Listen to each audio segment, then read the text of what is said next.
Oi, gente, aqui é a Carol, eu sou apresentadora do Abordaria e idealizadora da Aborda. No último episódio do nosso podcast, a gente falou um pouco sobre o diálogo entre a arte urbana e a arte contemporânea, e hoje a gente vai mergulhar bastante nesse tema com três convidados incríveis. Estão aqui comigo os curadores Paula Borg, Ícaro Ferraz Júnior e o artista agenciado da Aborda, Alberto Pereira. Para começar, eu vou fazer aqui uma audiodescrição minha e depois eu vou falar um pouquinho sobre os meus convidados e vou deixar eles se apresentarem. Eu sou uma mulher branca, eu uso óculos, eu tenho cabelo louro encaracolado curto, estou deixando crescer, eu tenho várias tatuagens que estão aparentes e eu estou usando uma camiseta vermelha. Aqui comigo também vai estar, né, vão estar, né, o Ícaro e a Paula e o Alberto. A Paula nasceu em São Paulo, eu vou ler a bio, porque a bio deles é muito importante, eu acho que aqui para esse momento. Ela nasceu em São Paulo em 86, é doutoranda e mestre em História e Crítica da Arte pela PPGAV do UFRJ. Seu mestrado resultou na exposição Independência e Vida, apresentada pela Biblioteca Mário de Andrade, em São Paulo, em 2022. Trabalhou com Denilson Baniwa na exposição Igapó Terra Firme para abertura do Museu das Culturas Indígenas. Foi curadora adjunta da 11ª Bienal do Mercosul, curadora convidada do Centro Cultural Eleral no projeto Brasil na Alemanha em 2016, assistente curatorial de Ibis Abascal na 12ª Bienal de Havana, curadora da residência artística do Red Bull Station entre os anos de 2013 e 2015, foi co-idealizadora do Espaço Independente Saracura entre 2016 e 2018 e do projeto Potenciativa entre 2020 e 2022, premiado pelo Apex Art em 2021. Além disso, foi idealizadora da Biblioteca Itinerante de Publicações de Artistas Latinos, Projeto Múltiplo, entre 2011 e 2017, contemplado pelo Rumos Itaú Cultural em 2015 e 2016. Nos anos de 2015 e 2016, trabalhou no Instituto Goethe no projeto Jogos do Sul. Gente, é muito fino. E eu vou apresentar também o Ícaro, né, que é também curador, Ícaro Ferraz Vidal Júnior. Ele nasceu em Niterói em 1985, é pesquisador, crítico e curador independente, é doutor em História, História da Arte e Arqueologia pela Université de Perpignan, acho que é assim que fala, e Universidade degli a italiana eu não falo mesmo. Universidade degli Studi di Bergamo, em Bergamo, na Itália, isso que importa. Atualmente é pesquisador visitante no programa de estudos pós-graduados em comunicação e semiótica da PUC-SP. Dentre seus projetos curatoriais recentes, destaque são Multiplicidade Tripartida na Alma Galeria, em 2023, Horizonte Premeditado, na Casa do Olhar Luiz Saciloto, em 2022, O Paraíso dos Marrecos, uma residência fonte, em 2022, Eclipse, na Janaína Torres, 2022, Espaço Preso, na Zíper Galeria, e tem publicado sobre arte contemporânea em veículos especializados no Brasil e no exterior, além de contribuir como parecerista de artes visuais junto ao Ministério da Cultura. E está aqui com a gente nosso querido artista Alberto Pereira, um dos principais nomes do Lambi Lambi do Brasil. Eu costumo dizer que Alberto é muito importante, que ele é um dos poucos artistas, né, que trabalham comigo, na verdade, no meu caso, o único, que está no Coquetel, né, gente? O nome dele está na maravilhosa revista Coquetel, como um dos maiores artistas de Lambi Lambi do Brasil. Então, quando você está ali na rodoviária, compra sua revistinha, entra no ônibus e vai fazer essa palavra cruzada, tem Alberto Pereira, gente, é um sucesso. Alberto é artista urbano, articulador, comunicador e realizador nascido no Rio de Janeiro. Teve seu trabalho apresentado em exposições individuais e coletivas e festivais de arte digital urbana e chamadas públicas independentes, salões de arte contemporânea no Brasil todo. O Alberto também é idealizador do Lambis Brasil, que é uma plataforma de difusão e valorização do Lambi Lambi no país. Bom, gente, é muito currículo bom para esse encontro. Eu estou muito feliz. Obrigada a vocês terem topado. Agora, né, que a gente já gastou bastante tempo, que a Gabi vai me matar nessa introdução, eu queria que vocês se apresentassem, né, brevemente, fizessem a audiodescrição para a gente começar a nossa conversa. Vou começar pela Paula, depois a gente pode ir pelo Ícaro e Alberto, que é prata da casa, né? Acho que pode ficar por último, que ele já está nos outros episódios do nosso Abordaria, que para quem não escutou, pode ir lá no Spotify. No caso, você já está no Spotify, então você fica no Spotify e vai lá, dá um seguir e ouve todos os nossos episódios. A gente está na nossa segunda temporada, onde a gente conversa com parceiros de mercado e diferentes pessoas que dialogam com o nosso trabalho na borda. Na nossa primeira temporada, a gente fez uma introdução, digamos assim, onde a gente convidou os nossos artistas para entrevistar os nossos outros artistas, ou seja, é uma conversa de artistas sobre diversos assuntos. A gente também está no YouTube com uma versão sem vídeo, mas no YouTube para quem não tem Spotify. Então, assim, tá tudo lá. Eu acho que já se somam mais de 10 episódios que vocês podem conhecer um pouquinho daquilo que a gente faz. Então é isso, Paula, é com você, se apresenta para a gente poder começar a nossa conversa.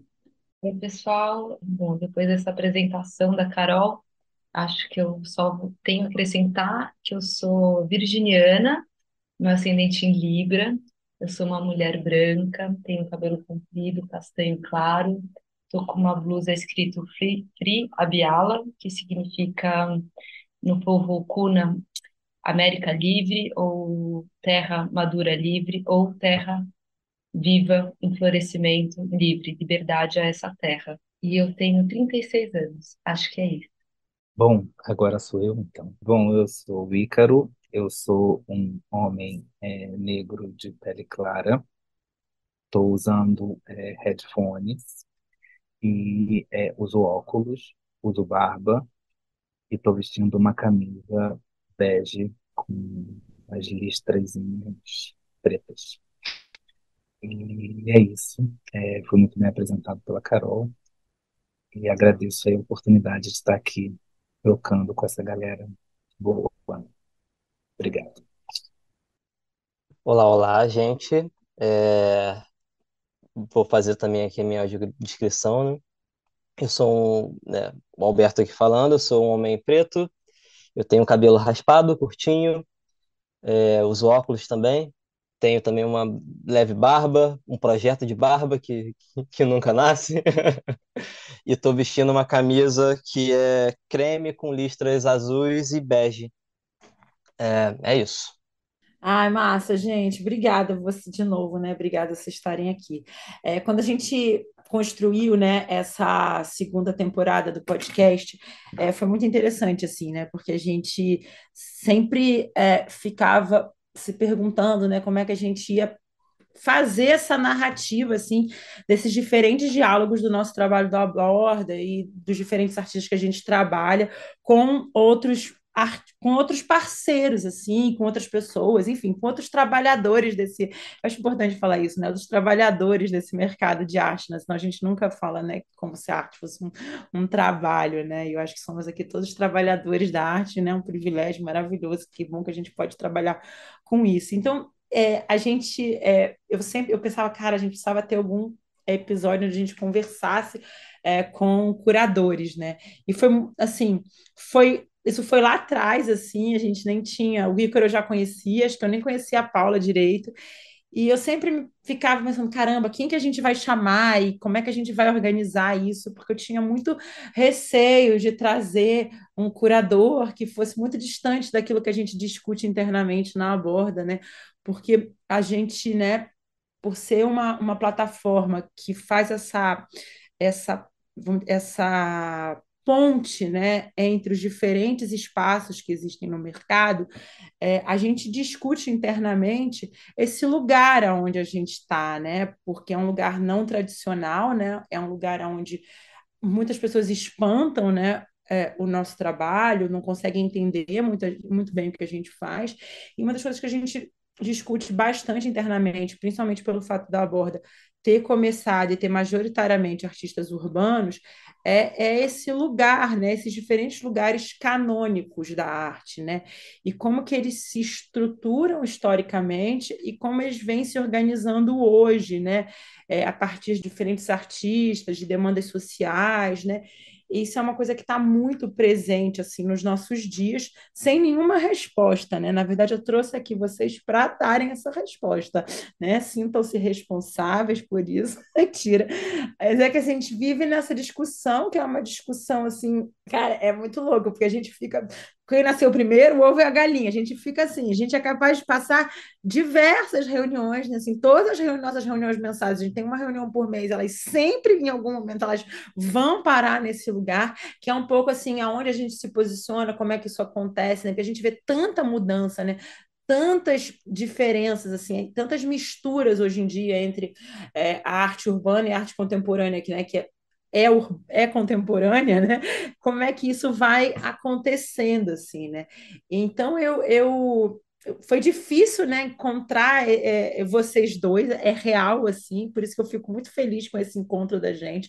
Eu realmente já falei isso várias vezes para vocês, assim, até no nosso grupinho, porque eu realmente, assim, fico feliz de poder me aproximar de dois curadores que eu admiro e que realmente estão dispostos a pensar e a trocar nesse sentido, sem estarem muito, me corrijam se eu estiver errada, obviamente, essa é a minha leitura, né? Muito preocupados com essas estruturas que já existem e de que maneira, e pouco preocupados e pouco discutindo como é que elas acontecem. Acho que a gente vai poder, enfim, vamos falar bastante sobre isso. E eu queria perguntar, e aí os dois podem responder, né? Um só, enfim, como que vocês preferirem, né? Mas uma das coisas que a gente discute bastante, assim, aqui na Borda, é esse diálogo, né, entre a arte urbana e a arte contemporânea e essa expansão dos espaços para onde a arte vai, assim, né? E eu queria entender assim, como é que vocês veem isso, se vocês acham que existe uma conexão direta de artistas urbanos e pessoas que fazem arte pública com essa saída dos espaços, sabe? A saída do cubo branco, a saída dos museus, a saída das instituições. Não sei se eu me fiz explicar, mas queria ouvir um pouco de vocês nesse sentido, sabe? Bom, eu vou começar aqui, depois o Ícaro vai me ajudando e a gente vai trocando uma ideia. No começo dos anos 2000, a gente teve um boom, né, da arte urbana migrando para um espaço institucional da arte, por assim dizer, mas sobretudo no mercado de arte, né? Salvo engano, 2004 a gente tem a inauguração da Choque Cultural, se não a primeira galeria de arte voltada para o picho, para o grafite, para a arte urbana, certamente uma das mais relevantes que segue em viva atuação, né, participando de feiras como a SP Arte e, enfim, marcando uma presença no mercado da arte. Isso a gente está falando de, né, 20 anos atrás, por assim dizer. Agora, o que a gente está vivendo hoje em dia, que eu acho que é um sintoma, é o oposto, né? O artista dito do cubo branco, dito da galeria, da instituição, indo para a rua, né? Fazendo essa via de mão dupla. Acho que está tendo uma troca aí. E isso veio muito com os projetos das Empenas, né? Que, aliás, a Borda também é responsável, enfim, entre outros festivais que a gente tem aí pelo Brasil. Mas eu acho que está rolando uma via de mão dupla entre os artistas que atuam mais na rua e que atuam mais dentro do cubo branco. E isso é muito interessante, né? Esse movimento e, sobretudo, a fricção que é gerada a partir desse movimento, né? Acho que a gente está cada vez mais abrindo fissuras, né? Tanto no que seria uma arte urbana e tanto no que seria uma arte do Cubo Branco, do museu, da instituição. E como curadora, como pesquisadora, isso é muito caro, né? Muito me interessa. E eu acho que tudo que a gente consegue quebrar um pouco a norma, né? Surge sempre um pensamento novo e acho que esse é um dos sintomas do contemporâneo. Oi, então, eu queria só enfim, acrescentar um pouco pelo viés das minhas pesquisas mais recentes, né, que eu venho fazendo lá na PUC, um dado que eu acho interessante, que é pensar, né, na própria historicidade do cubo branco como um dispositivo de exposição, né?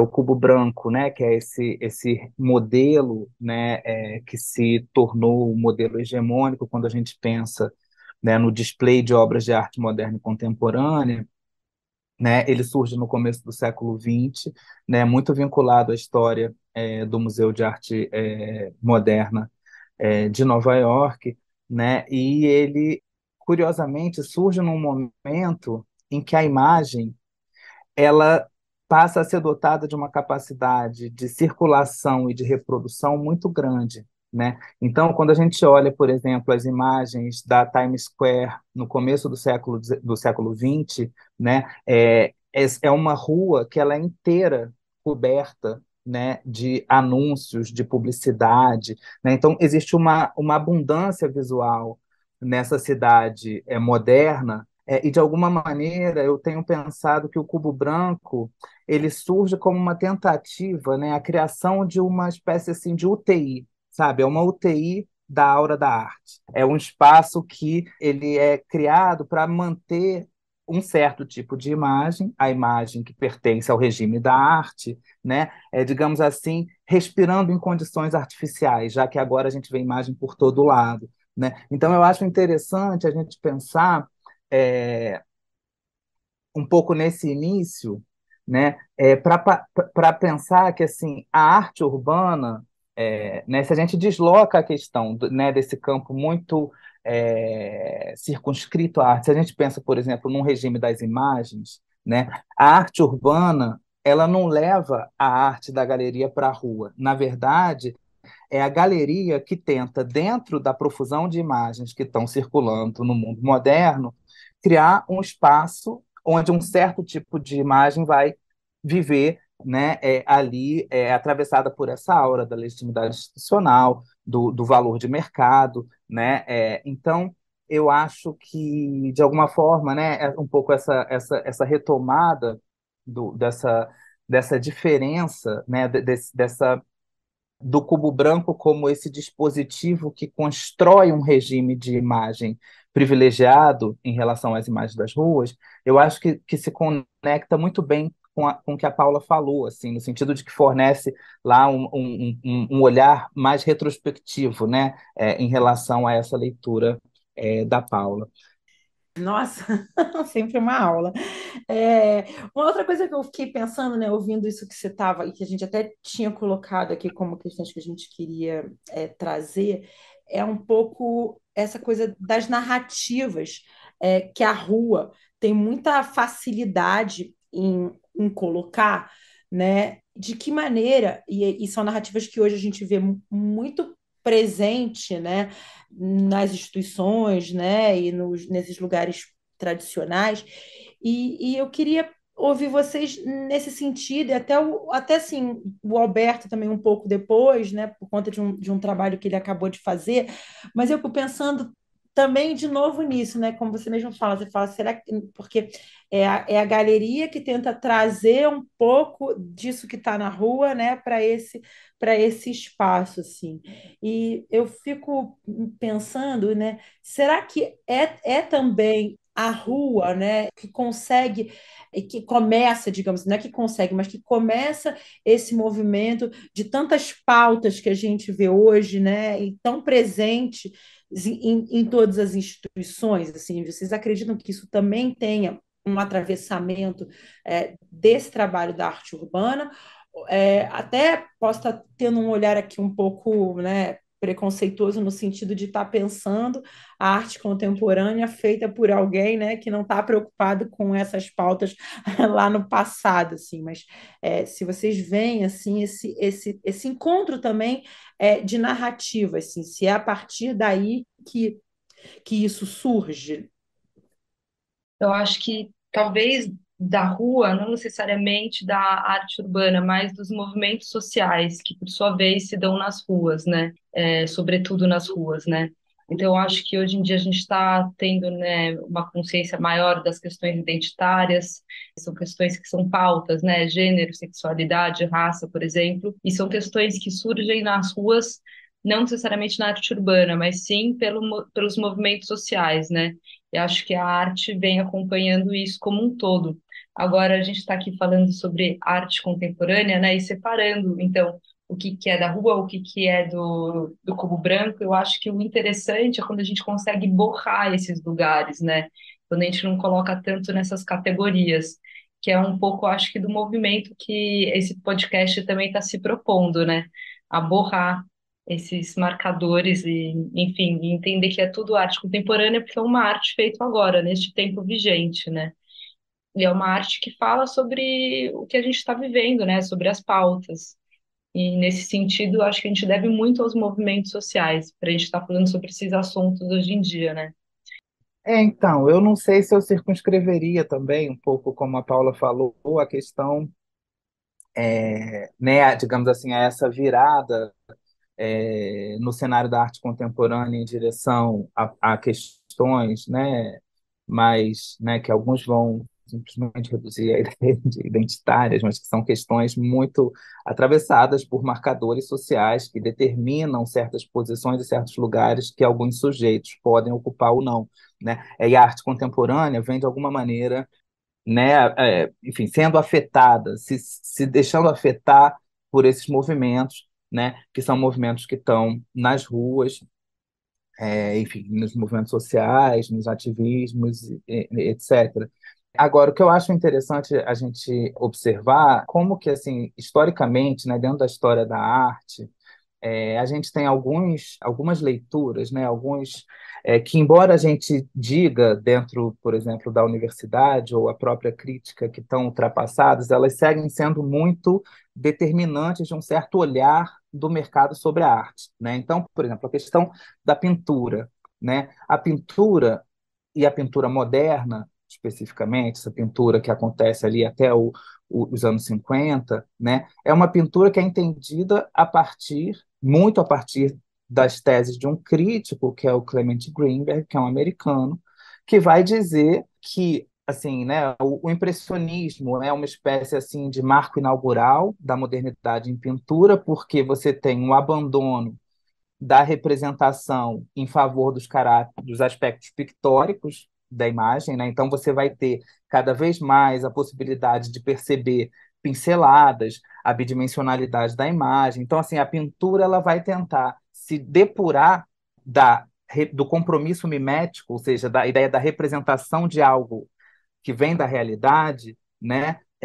E a gente tem uma narrativa da arte moderna que é uma narrativa evolutiva, ou seja, começa lá no impressionismo, onde você ainda tem umas figuras, mas elas são menos nítidas, e vai chegar no Pollock, por exemplo, né? Que é o expressionismo abstrato, que é pura, né, pintura. Então, assim, a modernidade ela é marcada por esse olhar para o pictórico, em detrimento do mimético.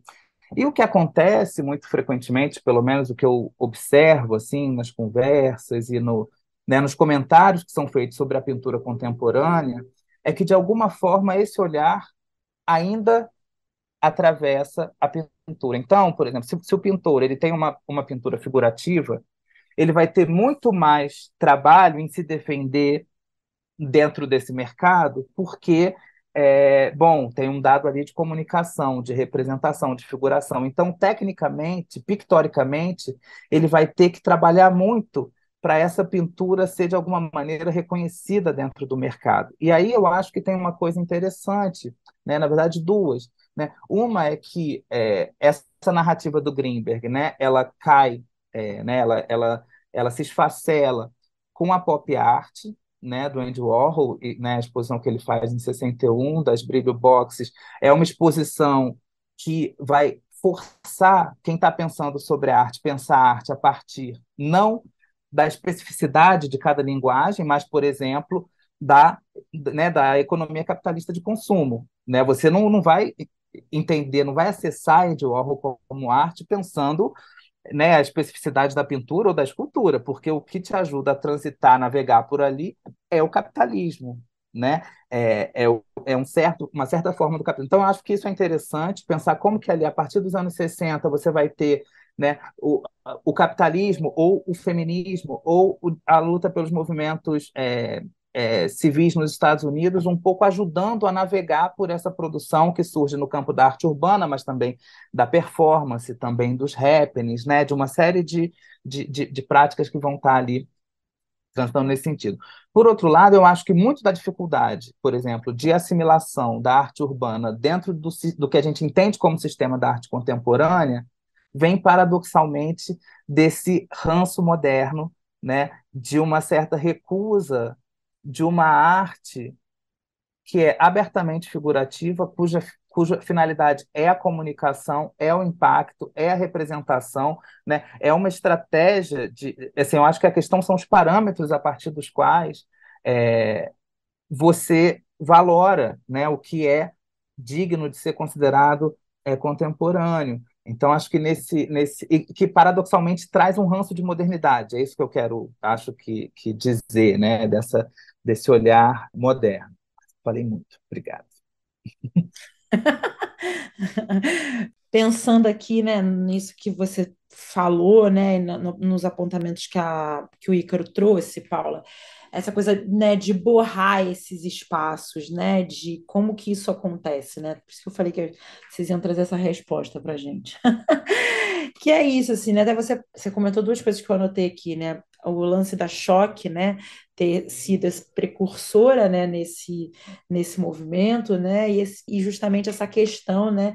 De como é que a gente mescla essas fronteiras, né? E essas barreiras para fazer esses encontros, né? E um dos espaços que me chamou a atenção esse ano lá na SP Arte foi da Choque, você viu? Eles estavam gigantescos, maiores do que no ano passado, né? E pareciam muito mais uma galeria tradicional do que uma galeria tradicionalmente de arte urbana, né? Tradicional no sentido, né? Eu não sei se você olhou com esse olhar, porque foi uma coisa que eu olhei e falei, caramba, essa é a Choque. Eu tomei um susto quando eu vi a Choque, né? No modelo que estava lá. E aí, uma das coisas que a gente sempre fica se perguntando justamente na borda é como que borra, sabe? Como é que faz para não ser só simplesmente isso, né? De pegar uma coisa que está num outro lugar e fincar o pé nesse outro lugar, assim, como se isso fosse quase um elefante branco que não encaixa, sabe? Como se fosse uma tentativa. Sempre para mim me vem essa analogia, né, do brinquedo de criança, né? Que é você pegar aquele brinquedo de encaixe de forma, de querer botar o quadrado na bolota, sabe? Que é um pouco a sensação que eu tenho constantemente quando eu vejo, né, algumas galerias, alguns espaços, né, ou alguns artistas, né, introduzindo um pouco o Alberto na conversa, que é um pouco a questão que a gente tem, né? O Alberto ele é um artista do Lambe e a gente sempre se pergunta quando tem um convite para uma exposição o que faz? Faz um lambe, faz um quadro de um lambe, faz um lambe, porque é sempre isso, esse borrar ele é sempre muito difícil, né? Ouvindo essa aula maravilhosa do Ícaro, nessa pílula de conhecimento, é muito bom, assim, porque realmente traz dá luz para um outro ponto, né, que é esse lugar né, ouvindo da comunicação, né, da questão figurativa, né, da necessidade de dizer alguma coisa, né, que realmente está carregada, né, nesses trabalhos de arte urbana. Então, eu sempre é isso, né? Eu acho a gente não tem essa resposta porque nunca consegue encontrar a fórmula certa, né? A gente estava na feira eu e você, né, Paula, a gente falou sobre isso, né? Como é que faz, né? Tem que ter alguma coisa que faça uma pincelada, né? Como é que é o trabalho, né? Outro dia até o Alberto já trazendo, né, para um trabalho que o Alberto postou e é o início, né, de uma ideia que a gente tem de uma exposição, né? Não sei quem quer falar, mas é isso, é como que esse trabalho toma forma nesses lugares, assim, porque é isso, eu tenho essa sensação que a gente querendo enfiar um negócio redondo num buraco quadrado, assim, parece que não tem esse fit, sabe? Fica sempre faltando ou sobrando espaço, sabe? Ah, o capitalismo, né? Ele é maravilhoso. Ele consegue transformar tudo em produto, né? Então, acho que isso que você está falando, Carol, de querer colocar algo que é redondo num espaço que é quadrado, não vai entrar. Como é que você vai pegar um artista que está fazendo um trabalho que tem um vivo diálogo, né, com aquele lugar urbano e outra escala também, né? Sei lá, vamos pensar um artista que trabalha com as galerias, mas com as galerias submersas, não com as galerias de arte. Como é que você vai pegar uma pintura que é pensada para as galerias submersas, que tem um diálogo com água, enfim, e vai colocar aquilo numa tela rígida, sabe, de 1,5 por 1?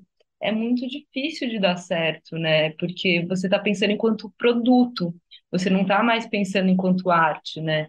Então, cair nessa armadilha do mercado é muito fácil também, e muito tentadora, né? Porque todo mundo quer ganhar dinheiro, né? O artista ele não quer ficar também só na galeria submersa da cidade, ele quer estar na galeria do Cubo Branco, enfim. E também é um direito dele, né? Agora, como que o trabalho ele consegue ir para esse outro lugar e continua sendo um trabalho de arte, né? Não vira meramente um produto. Isso é um desafio, né? É um desafio muito grande. E, e isso vai de artista para artista, né? Tem alguns que são muito bem-sucedidos com essa possibilidade, né, de borrar esse espaço, de conseguir frequentar, né, enfim, um trabalho, né, circular nesses dois ambientes, e tem outros que não. Então, acho que vai de caso a caso, né? A gente pode, não sei se pode dar nomes, mas enfim, tem artistas que são muito bem-sucedidos nesses lugares, né? Enfim, acho que é possível, é possível.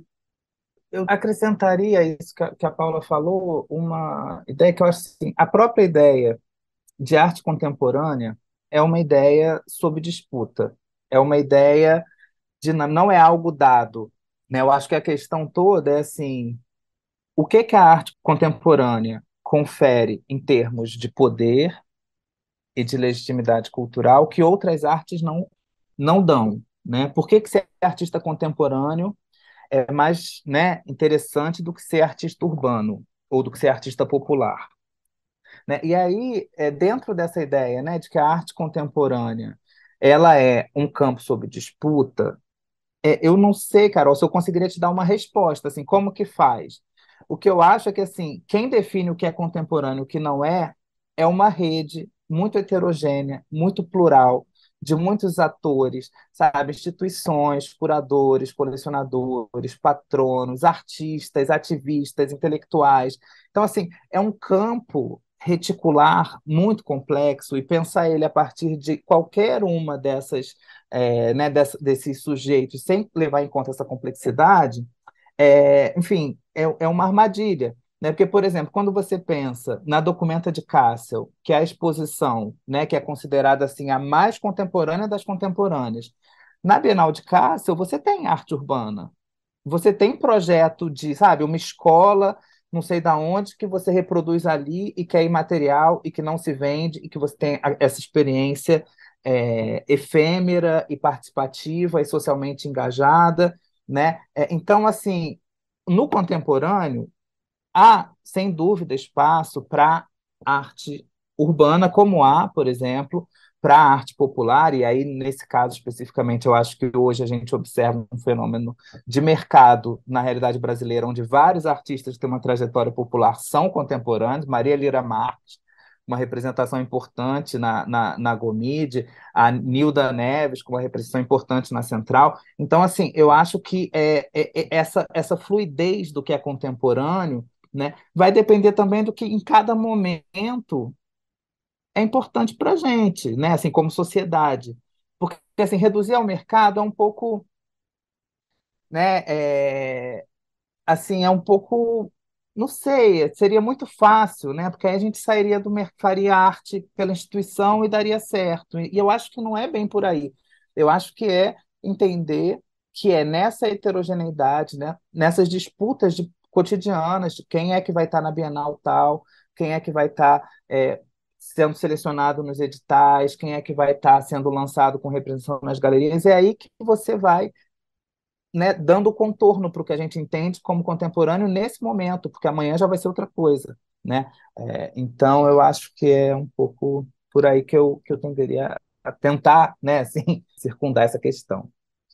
E eu acho que isso que o Ícaro falou faz todo sentido, e se a gente pensar, né, por exemplo, nas artistas que antes eram ditas, né, artistas populares, artistas naifes, sempre essa qualidade acompanhando a palavra artista, não de uma forma elogiosa, mas sim para colocar num outro patamar.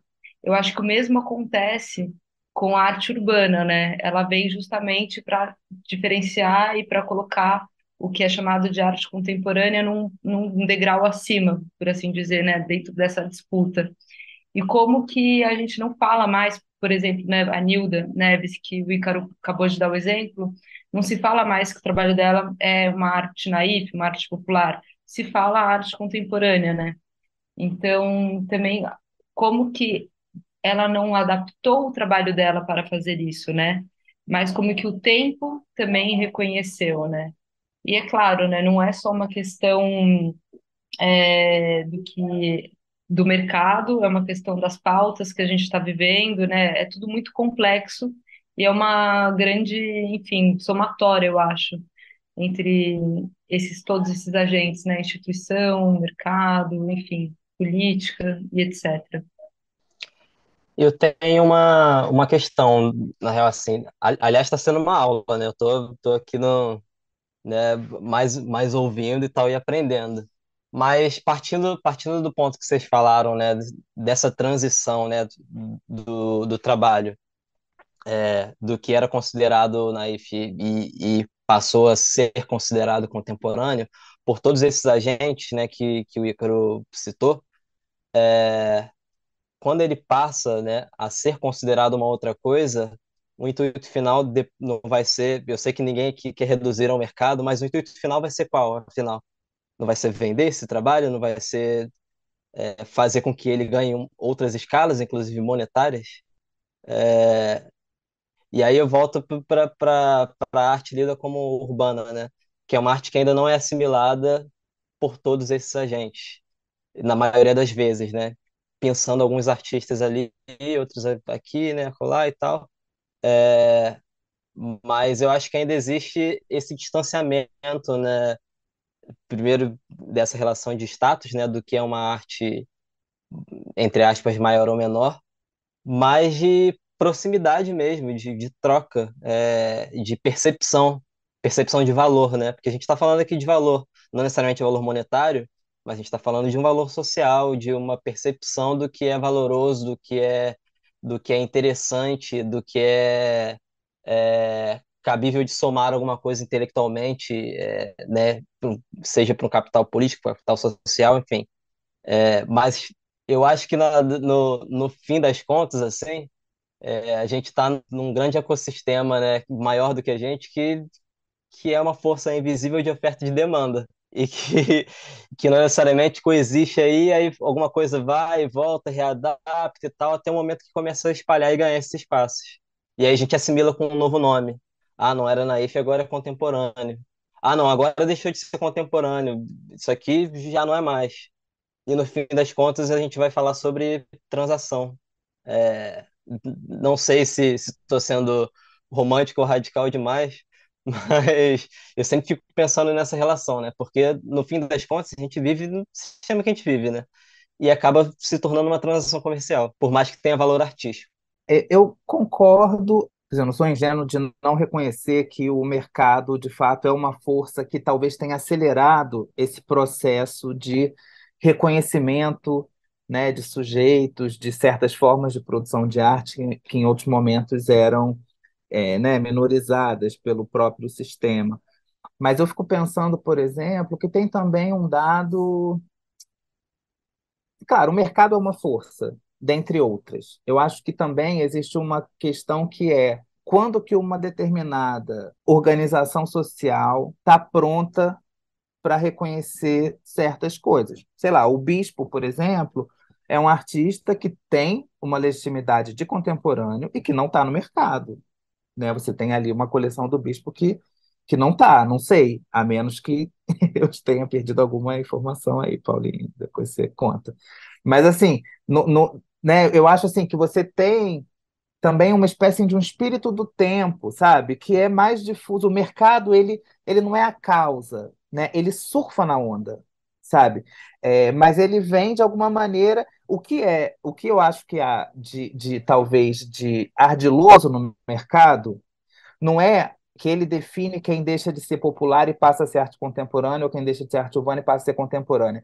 É que ele percebe quando que as estruturas, as instituições, patronos, colecionadores, a sociedade, um gosto, de uma maneira geral, está pronta para se engajar com a arte urbana como produto e como esse lugar da legitimidade cultural, sabe? Não é a passagem que ele faz, mas é como que ele está instrumentalizado de uma razão bastante cínica que vai sacando quais são as oportunidades que essa configuração social vai criando para justamente fazer, né, esse, digamos assim, dar esse upgrade nessa produção que já estava aí há muito tempo, que estava acontecendo a revelia de tudo isso, a margem de tudo isso, com muita potência, né? Também de reconhecer essa potência, sabe? Eu acho assim, que o mercado ele tem uma inteligência que a gente não pode subestimar e achar que ele está botando ali, vendendo, sabe, qualquer coisinha. Tem uma sofisticação, um mercado que dá certo tem uma sofisticação muito grande, e é com essas forças que a gente tem que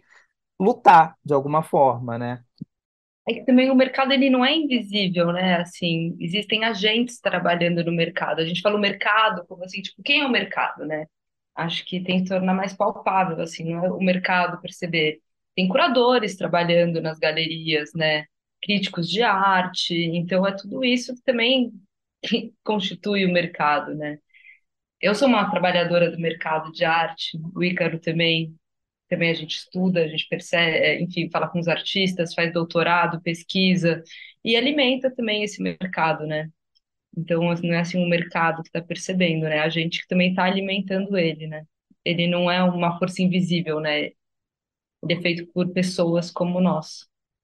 Mas, assim, ouvindo até, assim, né, quando o Ícaro traz, né, que a gente tem um sistema, né, heterogêneo, eu fico tão apegada a essa questão do mercado, né, que eu acho que é uma coisa que está muito presente, assim, no meu trabalho no dia a dia, e fico pensando, né, até notei isso, né, que o sistema ele é heterogêneo, mas a sensação que eu tenho é que o mercado ele é completamente homogêneo, né, e usando desses momentos, né, que ele vê oportunidades e mudando essas oportunidades, mas ele segue homogêneo, assim, essa é um pouco a sensação que eu tenho, e por isso que eu acho tão difícil essa expressão que a Paula trouxe, né? Que é borrar esses lugares, né?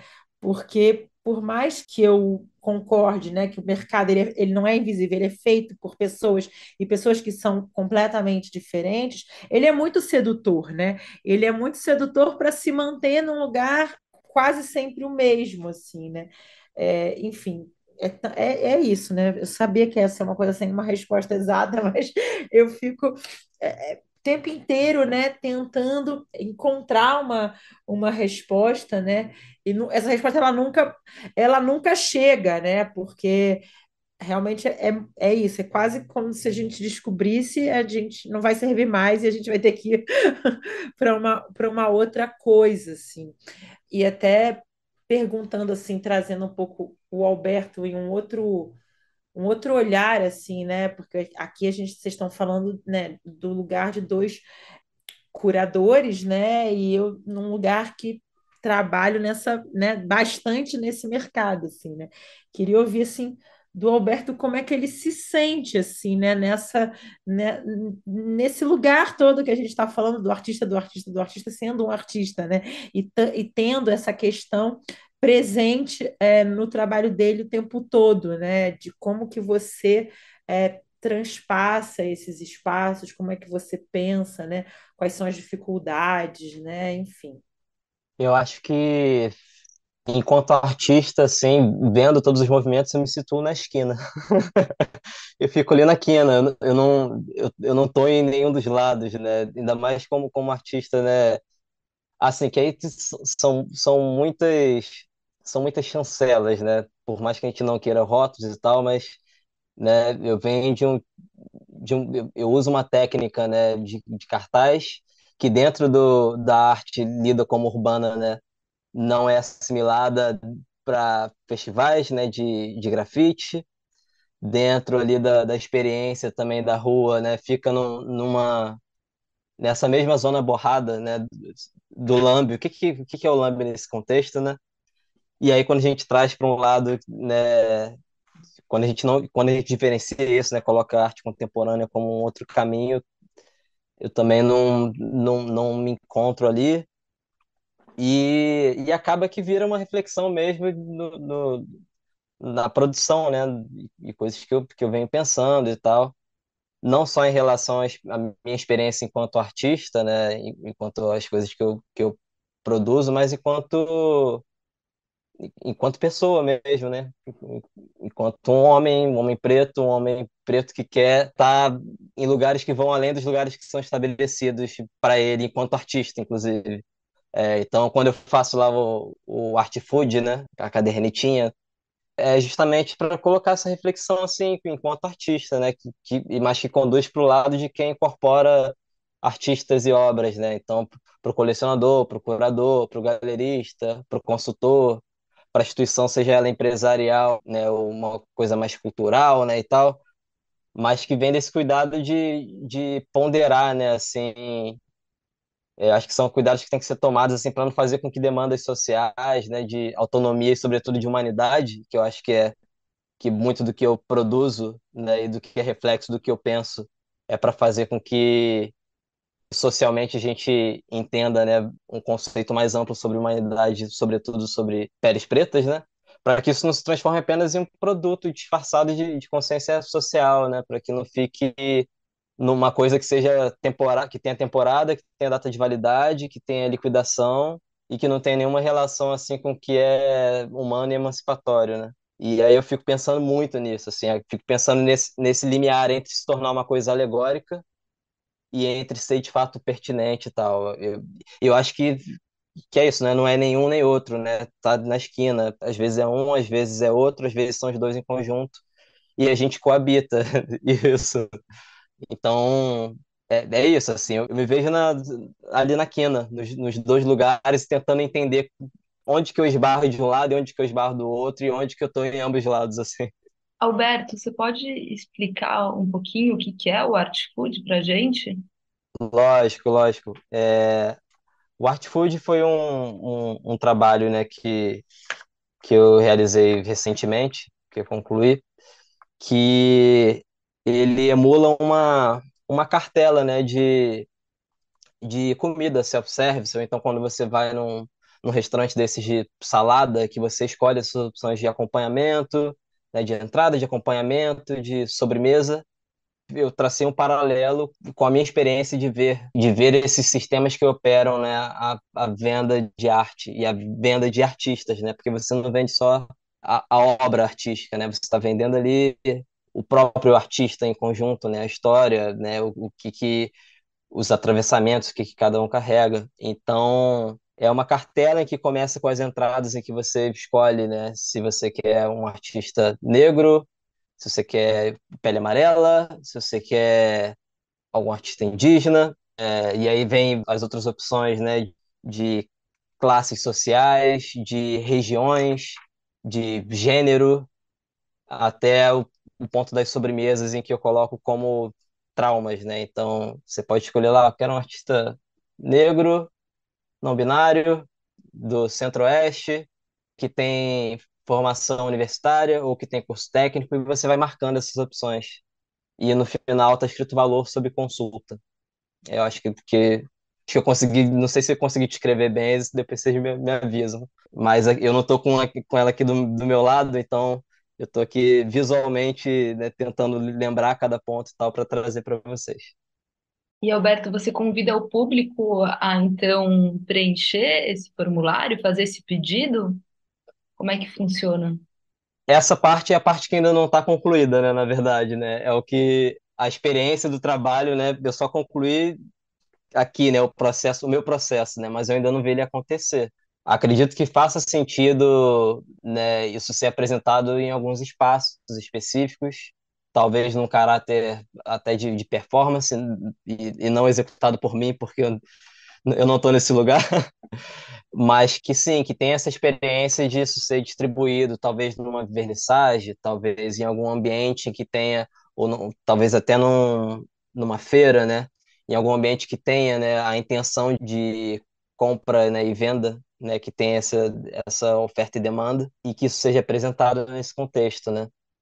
Agora, como eu não sei se uma pessoa, né, vestida, né, bem estereotipada como um garçom e vai lá e dá a filipeta e a pessoa meio que é atravessada e tem que marcar ali na hora. Agora, como isso vai se dar, eu não sei, mas acredito que tenha que ter esse atravessamento meio que de surpresa, assim, de você ver mesmo a reação, né? De você ver ali de causar ali um deslocamento, né? Do que seria a compra e a marcação, né, do produto. Muito interessante, muito interessante. Vontade de ver ele acontecendo no mundo, assim.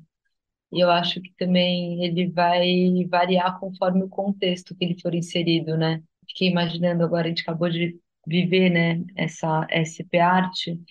Então, se tivesse numa galeria, né? Imagina o próprio galerista, vem o cliente, ele entrega isso, ia ser completamente diferente de uma exposição individual sua, enfim.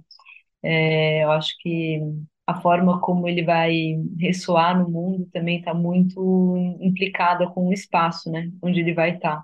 Tomara que seja um trabalho que ele consiga circular, né, tanto no espaço do cubo branco como no espaço da rua.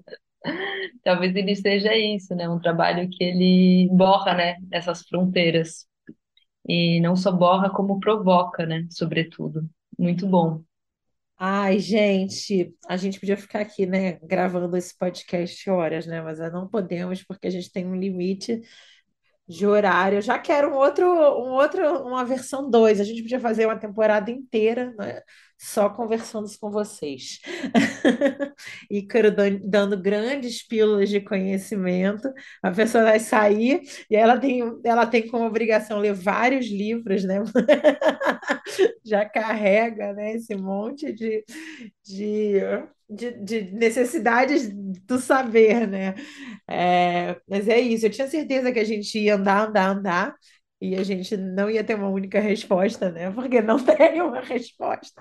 Mas é maravilhoso, né? A gente poder é, conversar sobre isso, assim, porque essa é a minha grande questão da vida, assim, né? Como que a gente constrói isso, né? Como a gente faz isso, e é muito difícil. E às vezes, né, eu me sinto meio solitária, assim, sabe? Eu fico pensando, aí os projetos, no fim das contas, eles acabam, né, caindo no mercado, né? Porque eles, no fim das contas, eles são um produto, né, que vai ser apresentado no final.